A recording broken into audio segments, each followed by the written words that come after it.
ஸ்ரீவைகுண்ட சட்டமன்ற உறுப்பினரான சமூக ஆர்வலர் அன்னை வி.ஜி. சரவணன் எம்.எல்.ஏ. அவர்கள் கடந்த 5 ஆண்டுகளுக்கும் மேலாக ஸ்ரீவைகுண்ட தொகுதி மற்றும் அதன் சுற்று வட்டார பகுதிகளில் உள்ள ஆதரவற்ற ஏழை எளியவர்களுக்கு இல்லம் தேடி இரவு உணவு திட்டத்தை ஏற்படுத்தி இரவு உணவு வழங்கி வருகிறார்.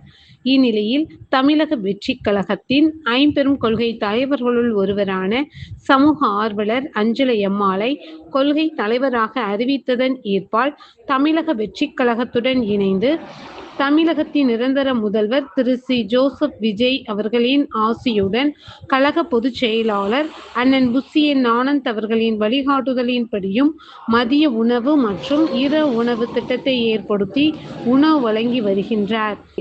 7/7/2026 அன்று ஸ்ரீவைகுண்டம், கோட்டைக்காடு, உண்டியலூர், ஏரல், கீழமங்கலக்குறிச்சி, சிறுதொண்டநல்லூர் ஆகிய பகுதிகளில் உள்ள ஆதரவற்ற ஏழை எளியவர்களுக்கு மதிய உணவும், அண்ணா நகர், கொட்டாரக்குறிச்சி, ஆறுமுகமங்கலம், அரசன்குளம், மாரமங்கலம், இடையர்காடு, தளவாய்புரம், சம்படி, சம்படி காலனி, மேலச்சம்படி மற்றும் அதன் சுற்று வட்டார பகுதிகளில் உள்ள ஏழை எளியவர்களுக்கு இரவு உணவும் தமிழக வெற்றிக் கழகம் தூத்துக்குடி மேற்கு மாவட்டம் ஸ்ரீவைகுண்ட சட்டமன்ற உறுப்பினரான சமூக ஆர்வலர் அன்னை வி.ஜி. சரவணன் எம்.எல்.ஏ. அவர்களின் சார்பில் அன்று 218 நபர்களுக்கு உணவு வழங்கப்பட்டது.